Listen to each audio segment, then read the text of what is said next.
Bonjour et bienvenue dans Fort Accord, votre analyse d'après-film en compagnie de Michel, le spécialiste technique de l'émission. Bonjour Michel. Bonjour Michel. Une caméra mal planquée, un gros filin de sécurité, rien ne m'échappe. Et aujourd'hui Michel, retour sur l'aventurier le plus connu au monde, Indiana Jones. Et je commence avec le premier. Marion, ne regarde pas.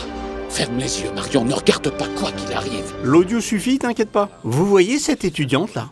Ouais. Elle va faire du rentre-dedans à Indiana Jones. Oui je sais, j'ai vu le film quand même Michel. Ce que vous n'avez pas vu, c'est qu'elle est placée contre la fenêtre. Si, ça je l'ai vu aussi. Mais laissez-moi finir. Ah, allez-y, pardon. Et il y a ce globe terrestre et... cette phrase écrite au tableau. Michelson, chapter 4 and 5. Exact. J'avance un peu.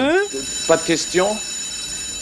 La jeune fille de tout à l'heure se retrouve au milieu de la salle de classe. Ah oui, bien vu ça. Et c'est quoi le rapport avec le globe terrestre? Si vous regardez attentivement, il présente une carte qui n'était pas disponible au moment où se déroule le film. C'est une carte moderne d'Afrique, avec des pays qui n'existaient pas en 1936. Et si je reviens un peu en arrière, Pas de questions? la phrase au tableau... Ah ouais, très bien vu, le end est remplacé par une esperluette. Non, elle est remplacée par le signe « et Oui, qui s'appelle une esperluette. ». Comme le poisson. Non, il n'y a aucun poisson qui s'appelle comme ça, hein, Michel. C'est un poisson volant. Non, je vous assure. Bah je vous dis que si. Nous, on en a chez Michel, nous. vous vous trompez, ça arrive, on va pas en parler des heures. Je n'ai rien d'autre à faire ce matin. Bah moi si. D'accord, je continue avec cette scène.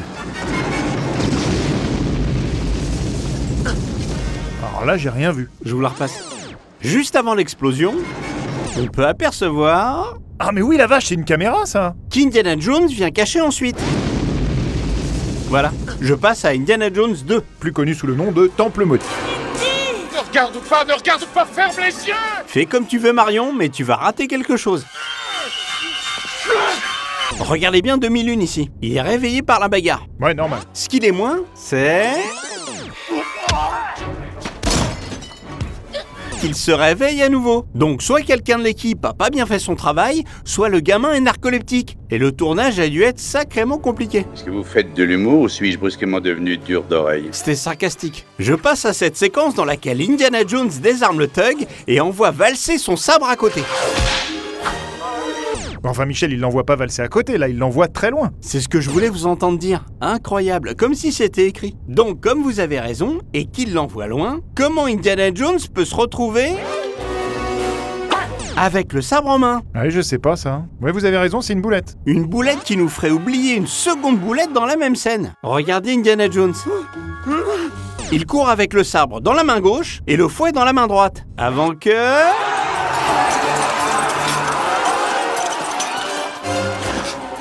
tout change de main. J'en suis tout à fait désolé. Et moi donc. Et avant de passer à Indiana Jones 3, une petite dernière qui va vous plaire. Regardez bien cette baston. Alors là, croyez-moi Michel, je la connais par cœur. Quand j'ai vu le film petit, moi j'avais peur qu'Indiana Jones tombe du pont. Alors que c'était pas possible, puisqu'il est attaché au pont avec... ce filin de sécurité. Et ben là, vous venez de briser quelque chose en moi Michel. Je vous le dis, à partir de maintenant, je veux voir ce que vous trouvez avant que ce soit diffusé. Et s'il y a un faux raccord qui gâche mon film, et ben vous le mettrez pas. Ça revient au même, non? Au même de quoi? Vous l'aurez vu. Ouais. Bon bah, on change rien, continuez. Je hais ces gars-là. T'es pas le seul, crois-moi. On continue avec Indiana Jones 3, La dernière croisade. un film qui se déroule en 1938. Un des plus réussis d'ailleurs, si je peux me permettre. Pas partout. Par exemple, ici, Dans le journal de père. Indiana Jones ouvre le journal de son père.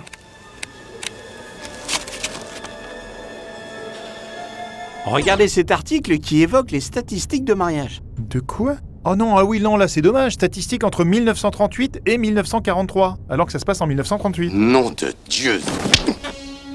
C'est pour ton blasphème! Oh la vache! Ça c'est pour le vôtre. Mais c'est pas un blasphème! Non, en effet, oui, pas vraiment. Désolé Michel, c'est parti un peu vite. Je passe à cette scène dans laquelle vous allez voir un cadavre qui respire. Où ça? Juste...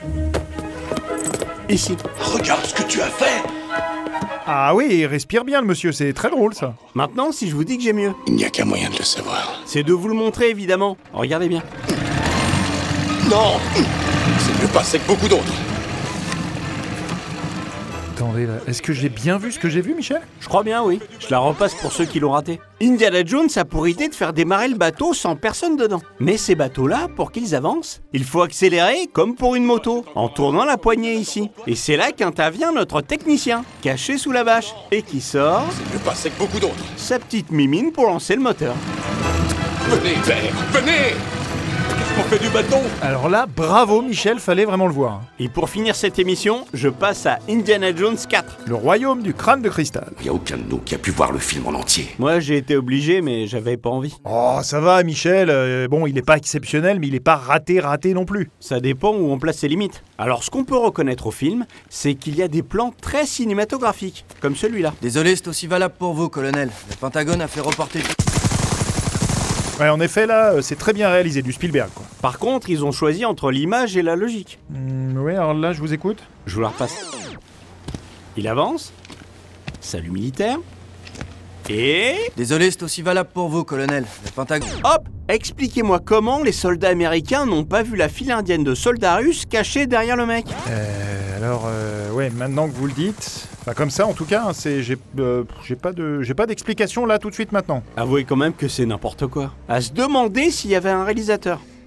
J'en sais rien, mon garçon, c'est qu'une légende. Bon, je termine avec un faux raccord classique, celui de la chemise. On peut le retrouver presque dans tous les films. Où l'a-t-on trouvé? Indiana Jones a la chemise rentrée dans le pantalon ici et... À Mexique, il faisait trop dans la terre pour trouver ces choses.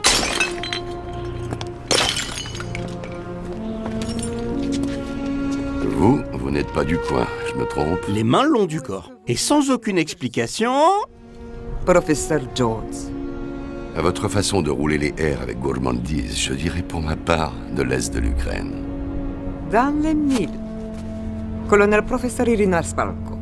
Il se retrouve tout débraillé, les mains dans les poches, avant de se retrouver... L'ordre de Lénine.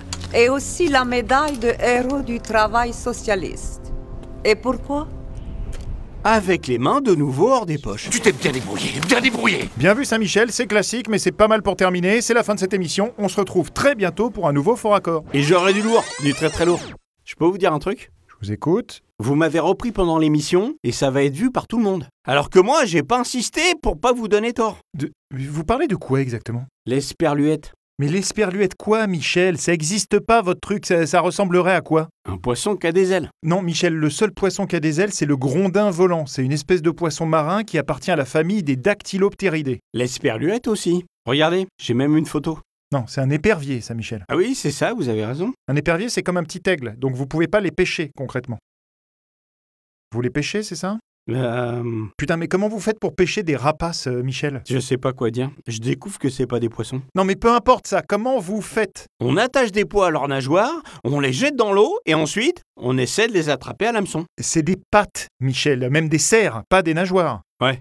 Bah je comprends mieux pourquoi ils coulent à pic. Bref, ça reste très sympa. C'est des beaux moments en famille.